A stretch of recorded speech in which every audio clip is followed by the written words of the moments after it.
اعوذ باللہ من الشیطان اللعین الرجیم بسم اللہ الرحمن الرحیم الحمد للہ رب العالمین والصلاة والسلام علی اشرف الانبیاء والمرسلین وخاتم النبیین وطٰہٰ ویاسین ومولانا ابی القاسم محمد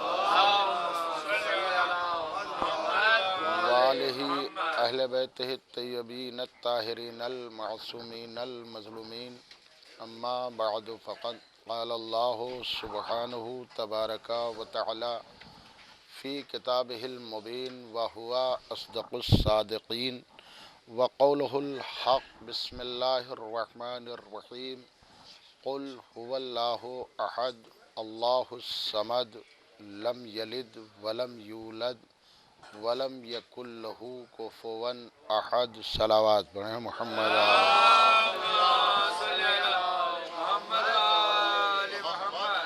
حضرات، قرآن کریم کا بہت ہی مشہور و معروف سورہ ہے جسے سورہ اخلاص کہا جاتا ہے، اور قرآن اللہ کا کلام ہے۔ اس میں کسی بھی مسلمان کو رتی برابر شمع برابر بھی شک نہیں ہے۔ سب یہ کہتے ہیں کہ صاحب یہ قرآن اللہ کا کلام ہے، لیکن قرآن میں اللہ نے یہ ضرور کہا ہے کہ وَرَتِّلِ الْقُرْآنَ تَرْتِیلًا، کہ قرآن کو ٹھہر ٹھہر کے پڑھو۔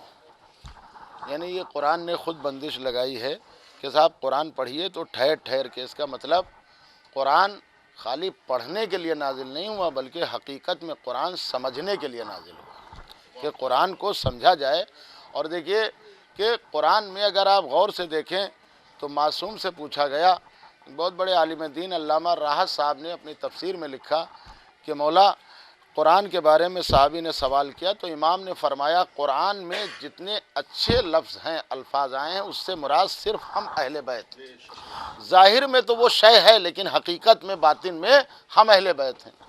اور باطن میں اب ہم نام فرما رہے ہیں، اور جتنے برے لفظ بری چیزوں کے لیے استعمال ہوئے ہیں وہ ظاہر میں وہ چیز ہے، لیکن حقیقت میں اس سے مراد ہمارے دشمن ہیں۔ تو کہا مولا یہ کیا؟ تو امام نے فرمایا کہ یہ جو قرآن میں لفظ صلاۃ آیا ہے، یہ صلاۃ کے معنی کیا ہے؟ نماز۔ یہ صلاۃ، یہ صوم، یہ زکوٰۃ، یہ خیر، یہ حسنہ، یہ جتنے لفظ قرآن میں آئے ہیں، حقیقت میں ان کے جو بھی معنی ہوں، باطن میں اس سے ہم اہل بیت مراد ہیں۔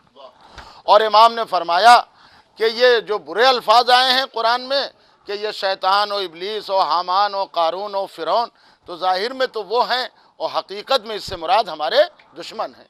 یہی کسی نے سوال کیا کہ مولا نماز یہی تو ہے کہ جو ہم نیت کرتے ہیں اور سلام پڑھتے ہیں، یہ تشہد، یہ سلام، یہ رکوع، یہ سجدہ، یہی تو نماز ہے۔ تو امام نے فرمایا اتنے دن سے میرے پاس بیٹھتا ہے لیکن ابھی تجھے یہ بھی نہیں معلوم ہوا؟ کہ امام نے فرمایا یہ نماز نہیں ہے، کہا فرزند رسول ہیں، یہ رکوع، یہ سجدہ، یہ تشہد، یہ سلام، یہ نیت، یہ قیام، یہ ذکر، یہ ترتیب، یہ موالات۔ تو امام نے فرمایا یہ نماز نہیں ہے بلکہ یہ شکل نماز ہے۔ ملاحظہ کریں، امام نے فرمایا یہ نماز نہیں ہے بلکہ یہ شکل نماز ہے۔ تو کہا مولا یہ نیت سے لے کر سلام تک اگر یہ شکل نماز ہے تو پھر اصل نماز کیا ہے؟ تو معصوم نے فرمایا کہ یہ نیت سے لے کر سلام تک یہ سب شکل نماز ہے، اور ہم اہل بیت اصل نماز ہیں۔ صلوات پڑھیں محمد آل محمد۔ تو اب امام نے اس کی وضاحت کی کہ اگر نماز سے ہمارا ذکر ہٹا دو تو نماز اٹھک بیٹھک تو ہو سکتی ہے مگر عبادت نہیں ہو سکتی، اس لیے کہ نماز سے مراد ہم اہل بیت ہیں۔ تو دیکھیں قرآن اللہ کا کلام ہے، اور قرآن میں پروردگار نے ارشاد فرمایا قل هو اللہ احد، میرے رسول کہہ دو کہ اللہ ایک ہے۔ عام طور سے یہی مولانا ترجمہ کیا جاتا ہے، حالانکہ احد کے معنی ایک نہیں ہے، اس لیے کہ واحد بھی عربی لفظ ہے، یہ بھی گنتی ہے، واحد کے معنی ایک ہے، لیکن احد کے معنی ایک نہیں ہے، لیکن ترجمہ وہی عام طور سے ہوتا ہے کہ صاحب ایک ہے۔ احد عربی میں اس ایک گنتی کو کہتے ہیں کہ جس کا آدھا نہ ہو سکے، جس کا 50 نہ ہو سکے، اور واحد اس گنتی کو کہتے ہیں کہ جس کا آدھا ہو سکے۔ ملاحظہ کریں، اب اللہ نے قرآن میں کیا کہا؟ قل هو اللہ احد۔ بہت سی چیزیں ہیں کہ اس کے اردو میں معنی ہی نہیں ملتے ہیں، اس لیے کہ عربی زبان ایز سمندر، اور اردو زبان جو سمجھیے کہ بالکل جیسے تالاب، تو ظاہر سی بات ہے سمندر اور تالاب کا جوڑ کیا ہے اور میچ کیا ہے. تو عربی زبان بہت وسیع ہے. میں دلیل آپ کی خدمت میں دے رہا ہوں. آپ دیکھیں کہ آپ حدیث قصہ جو پڑھتے ہو، ہر شب جمعہ حدیث قصہ پڑھی جاتی ہے، اس میں ایک لفظ آتا ہے اور 3 لفظ وضع کیے گئے ہیں. اردو میں عام طور سے زیادہ تر چاند ہی بولا جاتا ہے، لیکن اب عربی میں اس کے 3 نام ہیں. ہلال کے معنی عربی میں چاند کے ہیں، اور قمر کے معنی عربی میں چاند کے ہیں، اور بدر کے معنی عربی میں چاند کے ہیں. تو اگر ان تینوں کے معنی ہی چاند ہیں تو کیا ضرورت تھی کہ عربی میں یہ 3 لفظ الگ سے وضع کیے جائیں کہ صاحب ہلال بھی کہا جائے اور قمر بھی کہا جائے اور بدر بھی کہا جائے. تو اس کا مطلب ہے کہ ہر لفظ کے معنی الگ الگ ہیں، معنی چاند ہی کے. لیکن اب آ جائیے کتابوں میں دیکھیے، ڈکشنری میں بھی دیکھیے، ہلال کے معنی چاند تو ہے، لیکن عربی اعتبار سے صرف چاند رات کے چاند کو ہلال کہا جائے گا. چاند رات کے چاند کو ہلال کہا جائے گا. آپ دوسری اور تیسری کے چاند کو ہلال نہیں کہہ سکتے. اسی لیے جو دعاؤں کی کتابوں میں چاند دیکھ کر دعا پڑھنا ہے تو وہ دعائے قمر نہیں ہے بلکہ دعائے ہلال ہے. ملاحظہ کریں، ہلال مانے چاند، پہلی کا چاند. اور اس کے بعد پھر اب آپ دیکھیں کہ پہلی سے لے کر یہ 13 تک اسے قمر ہی کہا جائے گا، ہر چاند کو قمر کہا جائے گا. لیکن جب 14 کی رات آئے گی، 14ویں کی رات، تو اسے بدر کہا جائے گا. دیکھیے ایک عجیب بات میں آپ کی خدمت میں عرض کر رہا ہوں. اب 14ویں کے چاند کو بدر کہا جاتا ہے. 14ویں کے چاند میں کیا صفت ہوتی ہے کہ صاحب پہلی سے جب چاند نکلتا ہے تو روشنی بڑھتی ہے، دوسری کو اور روشنی بڑھتی، تیسری کو اور روشنی، اور 14 کو کامل روشنی ہو جاتی ہے، یعنی ماہ کامل ہو جاتا ہے، فل روشنی ہو جاتی ہے. اور 14 کے بعد پھر روشنی گھٹنا شروع ہو جاتی ہے. تو پہلی کے چاند کو یوں سمجھیے، چاند رات کے چاند کو، پہلی کے چاند کو آپ کہیں گے ہلال، اور باقی 13 تک کیا کہیں گے صاحب قمر، اور 14ویں کے چاند کو کیا کہیں گے کہ صاحب بدر. اب آپ ملاحظہ کریں حدیث قصہ میں جناب زہرا فرماتی ہیں کہ جب میرے بابا آئے تو کانہ البدر فی لیلۃ تمامہ و کمالہ، جیسے ہی میں نے بابا کو چادر اڑا دی تو میرے بابا کا چہرہ ایسے چمکنے لگا جیسے 14ویں کا چاند. ملاحظہ کریں، جیسے میں نے بابا کو چادر اڑائی تو کانہ البدر فی لیلۃ تمامہ و کمالہ، جیسے میں نے بابا کو چادر اڑائی تو میرے بابا کا چہرہ ایسے چمکنے لگا جیسے 14ویں کا چاند. یہ جناب زہرا نے لفظ بدر کا لفظ استعمال کیا ہے، قمر کا لفظ استعمال نہیں کیا. اب آپ ملاحظہ کریں 14ویں کے چاند میں ایک صفت ہوتی ہے کہ 14ویں کا چاند کامل ہوتا ہے، اس کے بعد روشنی خود کم پڑتی جاتی ہے. تو جناب زہرا نے اسی لیے فرمایا کہ کانہ البدر فی لیلۃ تمامہ و کمالہ، جیسے میں نے بابا کو چادر اڑائی تو میرے بابا کا چہرہ ایسے چمکنے لگا جیسے 14ویں کا چاند. گویا جناب زہرا بتانا چاہتی ہیں ارے مسلمانوں تم کہاں روشنی کے چکر میں پڑے ہو، روشنی صرف 14 تک ملے گی، 14 کے بعد اندھیرا رہے گا، روشنی نہیں مل سکتی. صلوات پڑھیں محمد آل محمد. ایک اور بآواز بلند صلوات پڑھیں محمد آل محمد. روشنی صرف 14 تک ہے، 14 کے بعد اندھیرا ملے گا، روشنی نہیں مل سکتی. اچھا دیکھیے لفظ قمر قرآن میں بھی آیا ہے. اب آپ دیکھیے کہ والشمس وضحاہا، قرآن میں بہت سی چیزیں ہیں.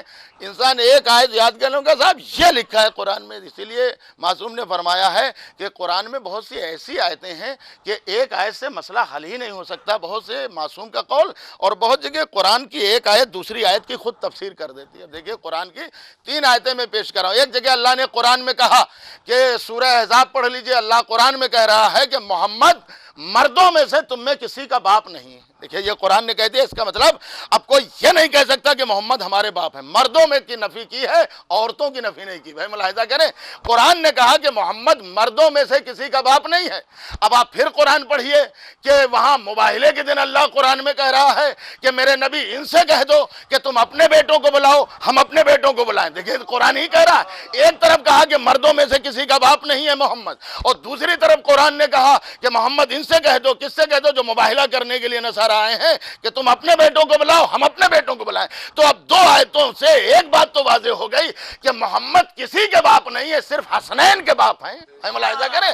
اب دیکھیں قرآن میں پھر ایک آیت اللہ نے نازل کی سورہ احزاب میں کہ دیکھو نبی کی بیویاں کیا ہیں؟ تمہاری مائیں ہیں. اب یہ بھی یاد رکھیے کہ یہاں حقیقی ماں مراد نہیں، اس لیے کہ حقیقی ماں سے پردہ نہیں، جس کی بھی جو ماں.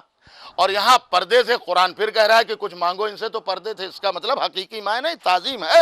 اور قرآن نے کہا خبردار، دیکھو یہ نبی کی بیویاں کیا ہیں؟ تمہاری مائیں ہیں. تو اب قرآن سے کوئی ہٹ کے نہیں جا سکتا، ہم کسی نبی کی زوجہ کو غلط نہیں کہہ سکتے. اب دوسری آیت نے سورہ تحریم میں کہا کہ میرے نبی تمہاری 2 بیویوں کے دل ٹیڑھے ہو گئے. ملاحظہ کریں تو اس کا مطلب قرآن یہ کہہ رہا ہے کہ ساری بیویاں مائیں ہیں، صرف 2 کو نکال دیجئے۔ پوری توجہ ہے نا زین عالیہ میں؟ ایک صلوات پڑھیں محمد آل محمد،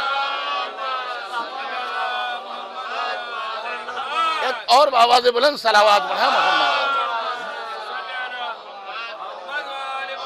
اب میں زیادہ وضاحت میں نہیں جاؤں گا، اس کی آپ قرآن میں پڑھیے، اس کی وضاحت بھی ہے کہ کون کون ہے، لیکن یہ ضرور ہے کہ قرآن جو ہے ایک جگہ کہہ رہا ہے ایاک نعبد و ایاک نستعین، پروردگار ہم تیری ہی عبادت کرتے ہیں اور تجھی سے مدد چاہتے ہیں۔ اس کا مطلب اب مدد آپ کسی اور سے مانگ نہیں سکتے۔ جب اللہ نے کہہ دیا ایاک نعبد و ایاک نستعین، تیری عبادت کرتے ہیں اور تجھی سے مدد چاہتے ہیں، اور دوسری جگہ پھر قرآن نے کہا کہ یا ایھا الذین آمنوا استعینوا بالصبر والصلاۃ، اے ایمان لانے والوں، جب بھی مصیبت پڑے تو تم صبر کے ذریعے سے اور نماز کے ذریعے سے اللہ سے مدد مانگو۔ اب جا کے کسی بھی معصوم کا قول دیکھ لیجئے، آپ نے فرمایا کہ صبر سے مراد محمد اور نماز سے مراد مولا علی۔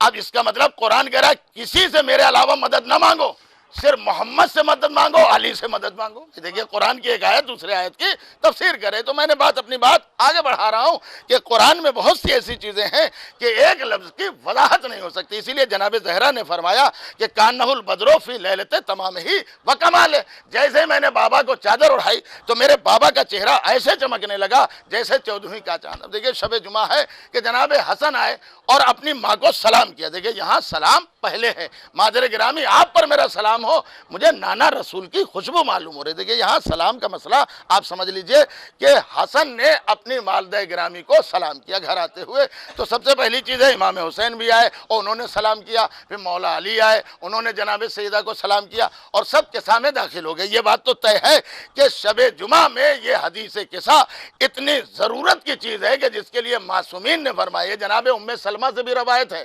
اور ام المومنین سے بھی روایت ہے، میں نام نہیں لے رہا ہوں، اور دوسری چیز جناب جابر ابن عبداللہ انصاری سے بھی روایت ہے۔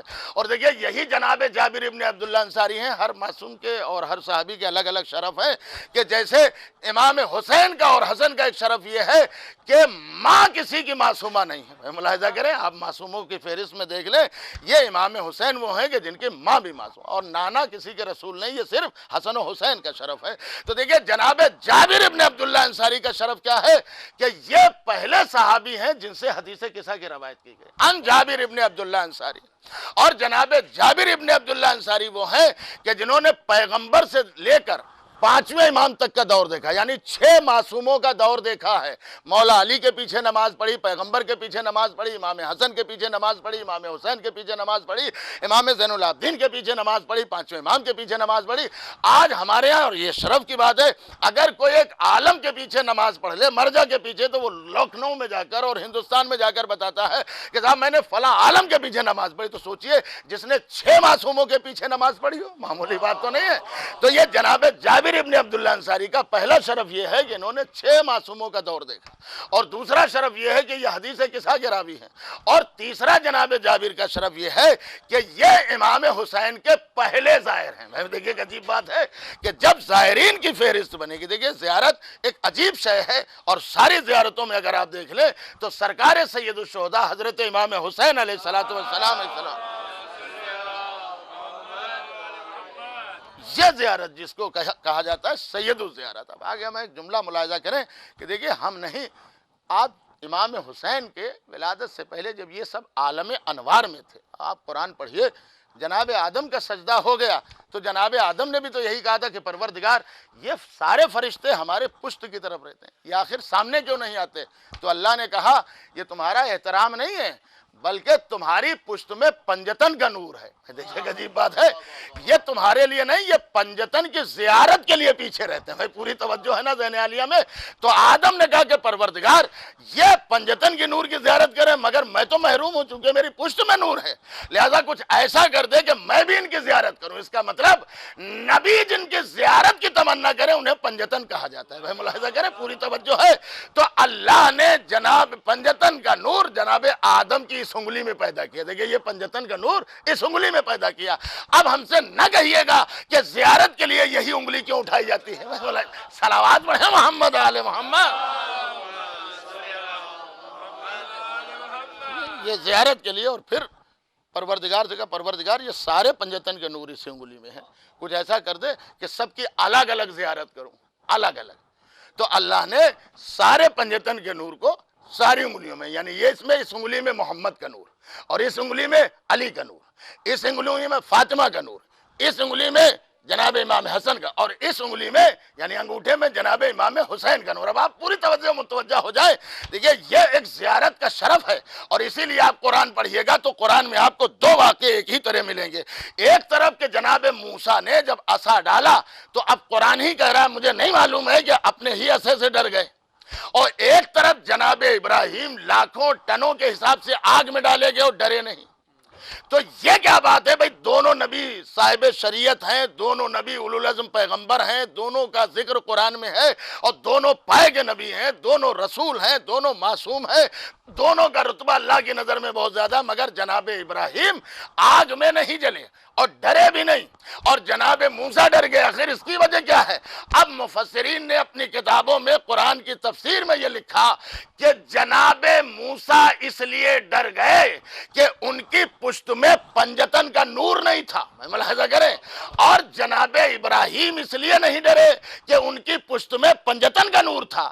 تو اما جن کی پشت میں پنجتن کا نور آ جائے تو اسے تو آگ جلا نہیں سکتی، تو جس ابو طالب کے ظلم سے پنجتن پیدا ہوں گے انہیں آگ کیا نقصان پہنچے. صلوات پڑھیں محمد آل محمد.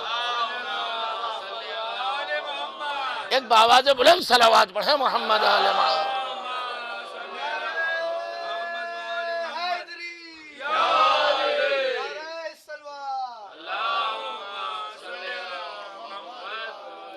اور دیکھیں بہت سی چیزیں ہیں، ان میں دیکھیں ہر دور میں جس چیز کی ضرورت ہوتی ہے ذاکرین وہی زیادہ تر پیش کرتے ہیں. مولانا حسن زیدی صاحب ہمارے بھائی بتائیں گے ایک زمانے میں معجزات کا بڑا انکار ہو رہا تھا کہ صاحب یہ معجزہ نہیں، یہ معجزہ. اب آپ کتابیں دیکھیے اس دور میں زیادہ تر ذاکرین معجزات کو اپنا وہ بناتے تھے اور ایک ایک معجزے کو واضح کرتے تھے.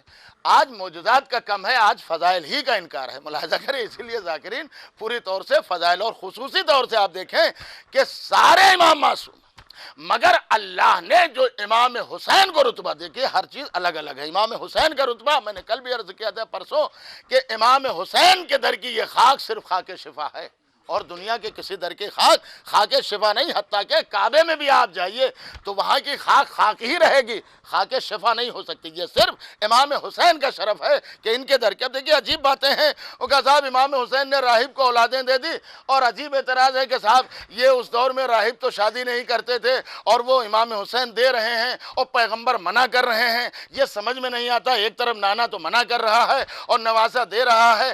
یوں سمجھ لیا کہ جیسے ہمارے گھروں میں اختلاف ہوتا ہے کہ نانا کچھ کہے نواسا کچھ کہے. اسی لیے تو پیغمبر نے کہہ دیا تھا کہ اولنا محمد واوسطنا محمد وآخرنا محمد وکلنا محمد. میرا اول بھی محمد ہے اور میرا آخر بھی محمد ہے، اور ہم کل کے کل محمد ہے. عزیزو ایک جملہ آپ کی خدمت میں عرض کر رہا ہوں کہ دیکھیں یہ سرکار سید الشہداء کے پاس ایک عجیب جملہ ہے جو کتابوں میں موجود ہے کہ پیغمبر کے پاس ایک راہب آیا اور اس نے کہا کہ سرکار مجھے ایک اولاد دے دیجئے، میں دور دراز سے آیا ہوں. تو پیغمبر نے اس کے چہرے کو دیکھا اور لوح محفوظ کو دیکھا اور کہا راہب تیری قسمت میں کوئی اولاد نہیں. تو نے کہا سرکار میں بہت دور سے شام کے علاقے سے آیا ہوں. کہا ٹھیک ہے میں آیا ہوں کہہ رہا ہے، لیکن تیری قسمت میں جب نہیں، لوح محفوظ کو میں نہیں بدل سکتا. چنانچہ یہ چلا اور روتا ہوا، اور اب ایک ہی گھر ہے کہ جس کا دروازہ مسجد میں کھلتا ہے، سرکار سید الشہداء ہے. اور اب جو روتے ہوئے دیکھا تو کہا کیوں رو رہا ہے؟ اسے کیا معلوم ہے؟ کہ میں آیا تھا نبی سے اولاد کے لیے، انہوں نے انکار کر دیا. کہا چل میں تجھے اپنے نانا سے اولادیں دلوا. یہ کہہ کر نانا کی آغوش میں بیٹھ گئے. کہا نانا اب آپ ملاحظہ کریں، اسے اولاد عطا کر دیجئے. کہا میرے لال اب لوح محفوظ دیکھو، اس کی قسمت میں کوئی اولاد نہیں. ایک عجیب سوال کیا سرکار سید الشہداء نے. کہا نانا یہ بتائیے ہر چیز کے پیدا کرنے کا ایک مقصد ہے، تو یہ بتائیے کہ ہم آل محمد کو اللہ نے پیدا کیوں کیا؟ ہم آل محمد کو اللہ نے خلق کیوں کیا؟ بھائی قرآن پڑھیے. اللہ نے قرآن میں کہا ہے ہم نے جنات و انسان کو پیدا کیا اپنی عبادت کے لیے. قرآن میں اللہ نے کہا ہم نے عورتوں کو خلق کیا شوہروں کی اطاعت کے لیے. دیکھیں سورہ روم آپ پڑھیے. تو اب امام حسین نے کہا کہ نانا یہ بتائیے ہر چیز کا ایک مقصد ہے، تو یہ بتائیے ہم آل محمد کو اللہ نے خلق کیوں کیا؟ تو پیغمبر نے کہا میرے لال ہم آل محمد کو اللہ نے خلق اس لیے کیا کہ ہم وہ عطا کریں جو قسمت میں نہ ہو. ہم آل محمد کو اللہ نے خلق اس لیے کیا ہے کہ ہم وہ عطا کریں جو قسمت میں نہ ہو. ایک عجیب جملہ کہا کہ نانا اگر اس کی قسمت میں اولاد لکھی ہی ہوتی تو یہ آپ کے پاس آتا ہی کیوں؟ دیکھیے عجیب بات ہے، اگر اس کی قسمت میں اولاد لکھی ہی ہوتی تو یہ آپ کے پاس آتا ہی کیوں؟ نانا میں اب اپنے اسی پاور کو استعمال کر رہا ہوں جو اللہ نے مجھے حق دیا ہے۔ میں ملاحظہ کریں کیا کہ ہم آل محمد کو اللہ نے صرف اس لیے خلق کیا ہے کہ ہم وہ عطا کریں جو قسمت میں نہ ہو۔ کہ نانا اسی حق کے استعمال سے راہب کو ایک اولاد عطا کی، کہا میرے لال مگر لوح محفوظ پر نہیں ہے، کہا نانا اسی حق کے استعمال سے اسے 5 اولادیں عطا کی، کہا نانا مگر اس کی قسمت میں کوئی اولاد نہ، نانا میں نے اسے 5 اولادیں، کہا میرے لال قسمت میں کوئی اولاد نہیں، کہا نانا میں نے اسے 7 اولادیں کی۔ جب 7 تک باری آئی تو اب جبریل آ گئے اور کہا کہ اللہ کے رسول اب لوح محفوظ کو دیکھیے۔ اب جو دیکھا تو اولادیں لکھی ہوئی تھی۔ بھائی دیکھیے اب یہ صاحب کیسے ہو گیا؟ قرآن پڑھیے، سورہ انعام میں بھی ہے اور ایک جگہ زیارت امام حسین میں بھی یہ جملہ ہے کہ مولا حسین آپ وہ ہیں کہ جو چاہیں لوح محفوظ پر لکھ دیں۔ بھائی ملاحظہ کریں، مولا زیارت امام حسین میں یہ جملہ موجود ہے، آپ زیارت پڑھیے، یا ابا عبداللہ الحسین، آپ کو اللہ نے اتنا حق دیا ہے کہ آپ جو چاہیں اپنی مرضی سے لکھ دیں اور جو چاہیں اسے مٹا دیں۔ میں ملاحظہ کریں تو اب قرآن پڑھیے سورہ نام میں جب حسین نے 7 تک کہا تو کہا میرے لال اس کی قسمت میں کوئی اولاد نہیں۔ جبریل آ گئے اور کہا اللہ کے رسول اب دیکھیے لوح محفوظ۔ اب جو دیکھا تو 7 اولادیں لکھی ہوئی قسمت پہ موجود ہے، لوح محفوظ پر موجود ہے۔ بھئی قرآن نے بھی کہا سورہ انعام میں اللہ ہی لکھنے والا اور اللہ ہی مٹانے والا۔ حسین نے ثابت کر دیا کہ جدھر ہمارا اشارہ ہو جائے وہ لکھ جاتا ہے، جس کا انکار ہو جائے وہ مٹ جاتا ہے۔ صلوات پڑھیں محمد علیہ محمد۔ اتنا بڑا ظاہر ہے، دیکھیے اسی لیے ظاہر امام حسین کے لیے ادنا سی فضیلت، بہت بڑی فضیلت ہے، ادنا سی فضیلت یہ ہے کہ جب وہ زیارت امام حسین کے لیے نکلتا ہے تو اس کے گناہ یوں جھڑنے لگتے ہیں۔ معصوم نے فرمایا اور جب وہ غسل زیارت کرتا ہے، معصوم صادق علیہ محمد نے فرمایا تو بالکل ایسے ہوتا ہے کہ جیسے ابھی ماں کے شکم سے ابھی پیدا ہوا ہے۔ بس یہ صرف امام حسین علیہ السلام کی زیارت کا۔ اور عزیزوں یہ بھی آپ دیکھیے کہ پوری دنیا میں اتنا کہیں مجمع، یہ کوئی بتانے کی چیز نہیں، خود آپ اپنی آنکھ سے دیکھ رہے ہیں، اور نہ پوری دنیا میں اتنے کہیں آپ کو امام باڑے ملیں گے جتنے نام حسین پہ امام باڑے ہیں۔ جگہ جگہ امام باڑے ہیں، اور پوری دنیا میں آپ دیکھیں تو اتنے امام باڑے ہیں کہ انسان تصور نہیں کر سکتا، انسان شمار نہیں کر سکتا کہ واقعاً کتنے امام باڑے ہیں، اور جیسے جیسے امام باڑے کیسے کیسے امام باڑے بنائے گئے، اربوں روپے کی قیمت پہ امام باڑے بنائے گئے۔ اسی لیے آصف الدولہ نے جب مسجد اور امام باڑہ بنوایا، بڑے امام باڑے، تو انہوں نے بھی ایک مخمس کہا، 5 مصرے کہے، کہتے ہیں دیکھیں دونوں چیزیں وہاں ہیں، ایک مسجد بھی ہے اور امام باڑہ بھی ہے، تو کہتے ہیں کہ مسجد کا گرچہ سب سے بڑا احترام ہے، مسجد کا گرچہ سب سے بڑا احترام ہے، دیکھیں کیسے بچ بچ کے کہا کہ مسجد کا گرچہ سب سے بڑا احترام ہے لیکن امام باڑہ بھی عالی مقام ہے۔ مسجد کا گرچہ سب سے بڑا، 5 مصرے، مسجد کا گرچہ سب سے بڑا احترام ہے لیکن امام باڑہ بھی عالی مقام ہے، وہ خانہ خدا یہ مکان امام ہے۔ مسجد کا گرچہ سب سے بڑا احترام ہے لیکن امام باڑہ بھی عالی مقام ہے، وہ خانہ خدا یہ مکان امام ہے۔ اور بندے جو ہیں 100 رات دن ان کا یہ کام ہے، سجدہ اگر ادھر تو ادھر بھی سلام ہے۔ صلوات پڑھیں محمد علیہ محمد۔ ایک اور بابا سے بلند صلوات پڑھیں محمد علیہ۔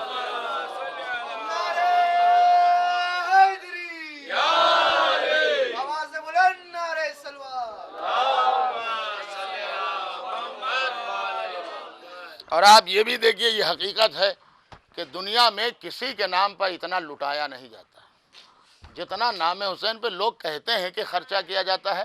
خرچہ نہیں کیا جاتا ہے، لٹایا جاتا ہے۔ خرچہ اب آپ دیکھیے کہ ہمارے ہاں کچھ چیزیں ہیں سماج کے ڈر سے، مثلا کوئی کام کرنا ہے، کوئی شادی ہے، وہ بارات ہے، کوئی انسان کے پاس نہیں بھی خرچہ کرنا چاہتا، کہتا ہے سماج کا ڈر ہے کیا کریں، تو وہ اگر 2-4 لاکھ 5 لاکھ خرچہ کر دیتا ہے، 10 لاکھ تو بعد میں ضرور پچھتاتا ہے اگر یہ سماج ایسا نہ ہوتا تو شاید ہمیں یہ کرنا نہ پڑتا۔ دیکھیے خرچہ تو کر دیا سماج کے اس سے کہ لوگ کیا کہیں گے، سماج کیا کہے گا کہ اتنے بڑے آدمیوں کچھ بھی خرچہ نہیں کیا، تو اندر سے اسے پچھتاوا ہوتا ہے، بیکار پیسہ ضائع چلا گیا اور خرچہ کرنا پڑا۔ لیکن آپ سوچئے وہی انسان جب نام حسین پہ لاکھوں روپیہ خرچہ کر دیتا ہے اور جب گھر سے تعزیہ نکلتا رہا ہے تو یہی کہتا ہے مولا جو حق تھا وہ ہم ادا نہ کر سکے۔ دیکھیے کہ عجیب بات ہے، نام حسین پر اتنا کسی میں دیکھیے یہ ایک جاذبیت ہے کہ امام حسین کے نام پر دور دور سے انسان کھنچ کے چلا آ رہا ہے۔ اور عزیزوں اسی لیے لکھا ہے کہ دنیا میں ساری عبادتیں ایک طرف، زائر حسین کا مرتبہ ایک طرف۔ اسی لیے معصوم نے فرمایا زائر حسین کے خالی گناہ نہیں معاف ہوں گے، دیکھیں اب یہ امام فرما رہے ہیں خالی گناہ نہیں معاف ہوں گے بلکہ اس کو حشر کے دن اتنا پاور دیا جائے گا، اتنا حق دیا جائے گا کہ وہ اپنے عزیز و اقارب کی بھی بخشش کرا سکے، سفارش کرا سکے، شفاعت کرا سکے۔ یہ صرف ظاہر امام حسین کے لیے۔ اور عزیزوں زیارت میں کیسے کیسے لوگوں نے زیارت کو، چنانچہ لکھا ہے کہ 10ویں امام جب سامرا میں بیمار ہوئے، آپ جائیں گے زیارت کرنے کل یا پرسوں، جب سامرا میں بیمار ہوئے تو ایک صحابی ملنے کے لیے آیا اور کہا مولا میں کربلا جانا چاہتا ہوں امام حسین کی زیارت کو۔ تو امام نے فرمایا کہ جب میرے جد کی قبر پہ جانا، اس وقت قبر ہی تھی، روزہ نہیں بنا تھا، متوکل کا دور تھا، جب میرے جد کی قبر پہ جانا تو میری صحت کے لیے دعا کرنا۔ دیکھیں امام وقت کہہ رہا، کوئی معمولی بات نہیں ہے، خود اس وقت کے امام زمانہ ہیں 10ویں امام، اور وہ کہہ رہے ہیں کہ جب میرے جد کی قبر پہ جانا تو میری صحت کے لیے دعا کہا مولا آپ خود امام ہیں اور وہ ایک قبر ہے۔ تو امام نے فرمایا کہ یہ بتا کعبہ افضل ہے یا پیغمبر؟ تو کہا کہ سرکار کعبہ کہاں کہاں پیغمبر، پیغمبر کا تقابل ہی کیا ہے؟ تو کہا اگر اتنے افضل تھے تو یہ بتا کہ خانہ کعبہ کے سامنے اور پردہ پکڑ کے دعا کیوں مانگتے تھے؟ کہا دعا اس لیے مانگتے تھے تاکہ لوگوں کی سمجھ میں کعبہ سمجھ میں آ جائے۔ عزیزوں امام نے فرمایا اسی لیے میں تجھ سے کہہ رہا ہوں، مجھے تو معلوم ہے میرے جد کی کیا حیثیت ہے، کیا رتبہ ہے، کیا وقار ہے، تمہارے جیسے لوگوں کی سمجھ میں آ جائے کہ واقعاً عظمت حسین کیا ہے۔ عزیزوں یہ بھی ہے کہ دنیا میں ایسا کوئی مظلوم نہیں گزرا۔ دیکھیے امام حسین کربلا میں آئے اور آپ کربلا کی زیارت کر رہے ہیں اور پورا کربلا کا آپ میدان دیکھ رہے ہیں، یہ دور دور تک اس وقت کوئی آبادی نہیں تھی عزیزوں، مگر یہ آپ دیکھ لیجئے کہ سارا میدان دشمنوں سے بھر چکا تھا۔ حسین کربلا میں تنہا، تھوڑے سے دوست تھے، مگر اللہ رے کمال حسین کہ پہلے حسین نے زمین خریدی، اور جب زمین خریدی تو دیکھیے پھر وہی زیارت کا مسئلہ آیا۔ بنی اسد سے یہی تو کہا تھا کہ جب میرے زائر آئیں، جب زوار آئیں تو انہیں میرا نشان قبر بتا دینا اور انہیں کم سے کم 3 دن مہمان رکھنا، یہ شرط رکھی امام حسین، کم سے کم 3 دن مہمان رکھنا۔ تو کہا مولا یہ 3 دن کی شرط کیوں ہے؟ تو حسین کہتے ہیں اس لیے کہ تمہارا مولا بھی 3 دن کا بھوکا پیاسا شہید کیا۔ عزیزوں آج دنیا میں پانی آپ دیکھیے کہ کربلا میں جگہ جگہ اور پوری دنیا میں پانی نام حسین پہ پلایا جاتا ہے۔ عزیزوں 2 جملے ہیں اور کربلا میں زیادہ مصائب کی بھی ضرورت نہیں ہے، ایک تصور کافی ہے۔ بھائی اتنا سمجھیے کہ کتابوں میں ملتا ہے کہ امام حسین کی پیاس کا عالم کیا تھا، اسی لیے کتابوں میں 2 جملے ہیں کہ پہلا یہ جملہ ہے کہ 10 محرم کو امام حسین کے جب بات کرتے تھے تو منہ سے دھواں نکلتا تھا۔ یہ روایت ہے کہ یا ابا عبداللہ آپ جب بات کرتے تو آپ کے منہ سے دھواں نکلتا ہے، گرمیوں میں منہ سے دھواں نہیں نکلتا۔ حسین نے فرمایا یہ دھواں نہیں ہے، میرا کلیجہ اندر سے بھن رہا ہے۔ اللہ اللہ، میرا کلیجہ اندر سے بھن رہا ہے۔ عزیزوں یہ بھی کتابوں میں ملتا ہے کہ کربلا میں 10 محرم کو حسین کی پیاس کا عالم یہ تھا کہ جیسے کوئی تالاب سوکھ جائے۔ آپ نے دیکھا ہے کہ تالاب میں جو پانی ہوتا ہے اور جب وہ سوکھ جاتا ہے، پانی ختم ہو جاتا ہے تو اس میں دراڑیں پڑ جاتی ہیں، حسین کے کلیجے کا یہی حال تھا۔ اللہ اللہ، حسین کے کلیجے کا یہی حال تھا۔ اب آپ تصور میں آئے تو دیکھیے کہ واقعاً حسین کربلا میں کتنے پیاسے تھے۔ اسی لیے سید سجاد سے کہا اے میرے لال جب قید شام سے چھوٹ کر مدینہ جانا تو میرے شیعوں کو میرا سلام کہہ دینا اور کہنا جب ٹھنڈا پانی پینا تو حسین کی پیاس کو یاد کر لینا۔ اللہ اللہ، عزیزوں کربلا کا وہی منظر ہے اور آج 40 ہو چکی، کل شب تھی۔ میں ایک جملہ عزیزوں عرض کروں گا، آج کی وہ تاریخ ہے جب شہزادی زینب بھی کربلا میں موجود ہے۔ اللہ اللہ، شہزادی زینب بھی موجود ہے، ام کلثوم بھی موجود ہے اور آج جابر ابن عبداللہ انصاری بھی موجود ہے، حسین کی قبر سے لپٹے ہوئے ہیں، کہہ رہے ہیں یا ابا عبداللہ ارے آپ کو قتل کر دیا گیا مولا، آپ کے لاش پر گھوڑے دوڑائے گئے مولا، میں نے خود آنکھوں سے دیکھا ہے کہ نبی آپ کو اپنے سینے پر لٹاتے تھے۔ بس ایک بار قبر سے آواز آئی ارے جابر ہٹ جاؤ میری بہن زینب آ رہی ہے۔ جزاکم ربکم ہٹ جاؤ، دور چلے جاؤ جابر، میری بہن زینب آ رہی۔ اللہ اللہ، بات تصور میں آئے کہ اب زینب جو آئی ہوں گی شہزادی تو آج ہی کے دن تو آئی ہے نا۔ عزیزو یہ بتائیے کتنی مصیبتیں اٹھا کر شہزادی آئی ہے۔ اسی لیے کتابوں میں ملتا ہے کچھ اور شکوہ نہیں کیا، کہا بھیا جو تازیانے لگے اس کا کوئی شکوہ نہیں، بھیا جو پیدل چلے اس کا کوئی شکوہ نہیں۔ اے بھیا اب ایک چیز سے شرمندگی ہو رہی ہے، تم نے جو سکینہ جیسی امانت دی تھی اسے قید شام میں کھوائی۔ جزاکم ربکم۔ کربلا میں ماتم ہو رہا تھا، آج اربعین ہے، سید سجاد رو رہے، ہر بی بی کسی نہ کسی قبر پر رو رہی ہے۔ اللہ اللہ آواز دی، اے میرے بھیا سکینہ کو قید شام میں کھوائی۔ یہی تو وجہ تھی جب اسیری سے رہائی ملی تو سید سجاد سے کہا میرے لال ہم ایسے نہ جائیں گے، ہم پہلے بھیا کا دل کھول کر ماتم کریں گے۔ اللہ اللہ، ابھی یہ بہن اپنے بھائی پر روئی نہیں ہے۔ عزیزو ہم نے ظالم بہت دیکھے ہیں مگر کربلا جیسے ظالم نہیں دیکھے ہیں۔ یہی تو کتابوں میں ملتا ہے کہ امام سجاد کا ایک فقرہ ہے، جب کسی نے پوچھا مولا مصیبتیں سب سے زیادہ کہاں پڑی تو امام نے یہی تو کہا تھا الشام الشام الشام۔ عزیزو جب پوچھا چاہنے والے نے تو مولا نے مصیبت ایک گنوائی، چاہنے والا برداشت نہ کر پایا، کہا کیا مولا؟ امام فرماتے ہیں کہ یزید کے دربار سے پہلے جب ہمیں روکا گیا تو ہمیں کئی گھنٹے رکوع کی حالت میں رہنا پڑا۔ اب آپ اس سے زیادہ نہیں سمجھ پائیں گے، آپ تو بہتر سمجھیں گے۔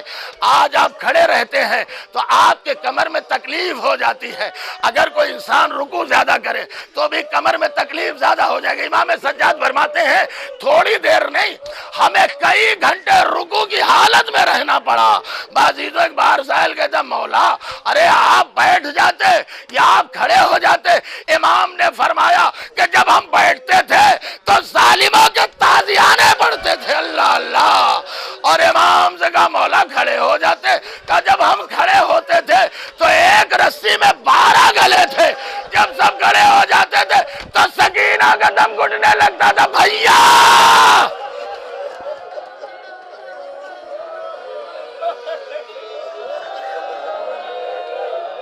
جزاکم ربکم، خدا آپ کو کسی غم میں نہ رلائے۔ یہ عزیزو سوچئے آج اربعین ہے، آج بیبیاں یہی آئی ہے کربلا میں اپنے وارثوں کا پرزہ دینے کے لیے۔ عزیزو کتابوں میں یہی تو ملتا ہے کہ سرکار سید الشہداء کے لیے کتابوں میں ملتا ہے۔ عزیزو ابھی سب آپ نے زیارتیں نہیں کی، ایک دو زیارتیں بھی رہ گئی ہیں، ان میں ایک جناب حر کی بھی زیارت رہ گئی۔ اللہ اللہ، ان کے روضہ یہاں سے تقریباً 4-5 کلومیٹر کی دوری پر ہے۔ جب سب یہیں شہید ہوئے تو قبر اتنی دور کیوں بنی ہے؟ عزیزو کتابوں میں ملتا ہے جب لاشیں پامال ہونے لگے تو ہر ایک کا کوئی نہ کوئی بچانے والا چلا آ رہا تھا۔ کیوں؟ عرب میں ایک کلچر تھا کہ کیا تھا کہ جس کا لاشا پامال ہو گیا، سمجھئے یہ بڑی ذلت کی بات ہوتی تھی، اس کا مطلب کوئی اس کا خاندان کا نہیں رہا، یہ بڑی توہین کی بات تھی۔ ہم نے اپنے ہاں ہندوستان میں دیکھا ہے، ہمارے ہاں جب کسی کا ایکسیڈنٹ ہو جاتا ہے، کوئی مر جاتا ہے سڑک پہ تو فوراً اس کی لاش کو کنارے کر دیا جاتا ہے اور اس پر ایک چادر ڈال جاتی ہوتی ہے، مگر ہائے زہرا کا لال بے گور و کفن لاشا۔ جزاکم رب اللہ ان آوازوں پر رحم کرے، آپ کی آوازیں بلند ہو گئی۔ وہاں عزیزو امام سجاد تو ہر وقت رویا کرتے تھے۔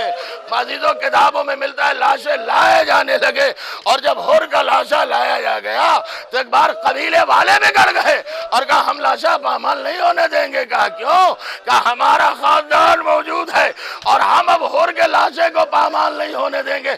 بھائی ایک بار کہتے جاؤ حر کا لاشا اٹھا لے جاؤ۔ عزیزو وہاں تک پہنچے جہاں کربلا کی حد ہے، وہاں سے حر کا لاشا تو نہ آگے بڑھا، مگر جب یہ لاشا لے کر چلے تھے تو کہتے جا رہے تھے قبیلے والے ارے جس کا خاندان سلامت ہو، جس کا قبیلہ سلامت ہو، ارے اس کے آقا کا لاشا کون پامال کر سکتا ہے؟ یہ آواز زینب نے سنی، مدینے کا رقیہ نانا ارے سب کے قبیلے والے ارے لاشا اٹھا لے گئے. ارے کون ہے جو بھیا کا لاشا ادھر کے گھوڑے ادھر لاشا بوال ہو رہا ہے. زینب دیکھ رہی.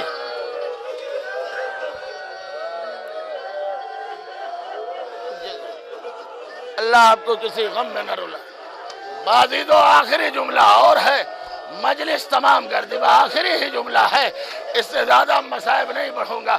عزیزوں کتابوں میں ملتا ہے سب کے لاشیں بچ گئے لیکن زہرا کے لال کا کوئی لاشا بچانے والا نہیں تھا. عزیزوں یہی کتابوں میں ہے. کربلا کا رخ نہیں کیا، مدینے کا رخ کیا. نانا کو پکارا، اے نانا. ارے جس کا قبیلہ ہوتا ہے لاشیں اٹھ جاتے ہیں. ہائے ہمارا قبیلہ نہ رہا. عزیزوں کتابوں میں ملتا ہے 2 بار زینب نے نانا کو بلایا ہے، نانا کو آواز دی ہے. ایک جب حسین کا لاشا پامال ہو رہا تھا اور ایک جب دربار یزید میں فضہ کے تازیان آنے لگا، زینب نے آواز دی نانا.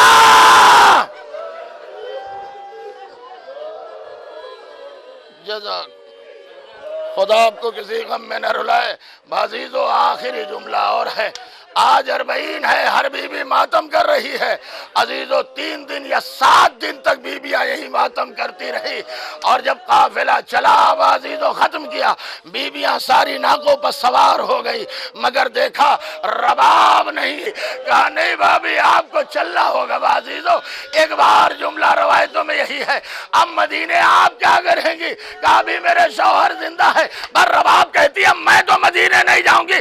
مدینے جا کر کیا کروں؟ ارے سکینہ کو قید شام میں، یہ حسین کی قبر، ارے میری گود بھی اجڑی کربلا میں مانگ. عزیزو شہزادی زینب نے کہا نہیں بھابی آپ کو حق کی قسم چلنا ہوگا. آخری جملہ یہی ہے، اسی لیے زحمت دی. بس ایک بار قبر پہ ہاتھ رکھا اور کہا میرے والی و وارث میں نے اپنی آنکھوں سے دیکھا ہے جلتی زمین پر آپ کا لاشا پڑا رہا. میں کچھ اور تو نہیں کر سکتی، میں اتنا کر سکتی ہوں کہ جب تک میں زندہ رہوں گی کبھی سائے میں نہیں بیٹھوں گی. عزیزو تاریخ کہتی ہے 1 سال سے زیادہ رباب مدینے میں رہی مگر کبھی سائے میں نہ گئی. ہمیشہ دھوپ میں بی بی حسین کو رویا کرتی تھی. اللہ اللہ. جب بی بی کوئی کہتی تھی ارے رباب اندر آ جائیے، کہا میرے والی و وارث کا جنازہ جلتی زمین پا. عزیزو بارش ہو رہی ہے، ادھر زینب نے بازو تھاما، ادھر سجاد نے. اے بھابی رباب آپ کو آنا ہوگا، اماں آپ کو سائے میں آنا ہوگا. جیسے ہی سائے میں پہنچی رباب دنیا سے چلی گئی. عزیزو ایک کوہرام ہوا، غسل و کفن کا انتظام ہوا. عزیزو اب جو لباس اتارا گیا، چادر کو کھولا گیا تو دیکھا چادر کے کونے میں علی اصغر کے گہوارے کی لکڑیاں. ارے ماں اپنے کلیجے سے لگائے، اے میرے لال تم قبر میں چلے گئے، گہوارے کی لکڑیاں.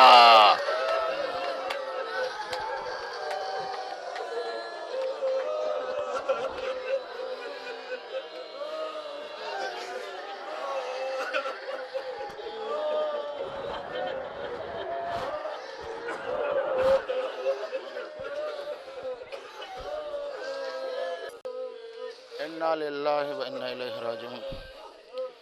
بار اللہ تجھے واسطہ محمد آل محمد کا، حاضرین میں جتنے بھی مومنین موجود ہیں، امام حسین کے صدقے میں ان سب کی زیارتوں کو قبول فرما. یا اللہ حاضرین میں جو مومنین و مومنات بیمار ہیں ان سب کو شفاء کاملہ عطا فرما. یا اللہ پوری دنیا میں جہاں جہاں بھی مومنین موجود ہیں جان مال عزت ناموس کی حفاظت فرما. یا اللہ عزائے حسین کو فروغ عطا فرما اور دشمنان عزا کو نیست و نابود فرما. یا اللہ روضہ مقدسہ کی حفاظت فرما. یا اللہ جو امام حسین اور اہل بیت کے دشمن ہیں جلد سے جلد ان کو نیست و نابود فرما. یا اللہ تجھے واسطہ محمد آل محمد کا، خصوصی طور سے جو ہمارے قمر صاحب قافلہ لائے ہیں، قمر بنی ہاشم، پروردگار آل محمد کے صدقے میں ان کے قافلے کو بھی اور ترقی عطا فرما. یا اللہ تجھے واسطہ محمد آل محمد کا، تمام مومنین مومنات اور خصوصاً حاضرین کے جو مرحومین دنیا سے گزر چکے ہیں ان سب کے گناہوں کو معاف فرما اور ان سب کو جوار معصومین علیہ السلام میں جگہ عنایت فرما۔ یا اللہ کل جہان میں جو مومنین بے اولاد ہیں ان سب کو اولاد صالح عطا فرما۔ یا اللہ مومنین جو بے روزگار ہیں ان سب کو روزگار عطا فرما، اور جن مومنین کے روزگار ہیں ان سب کے کاروبار میں ترقی عطا فرما۔ امام زمانہ کے ظہور میں تعجیل فرما۔ ماتم حسین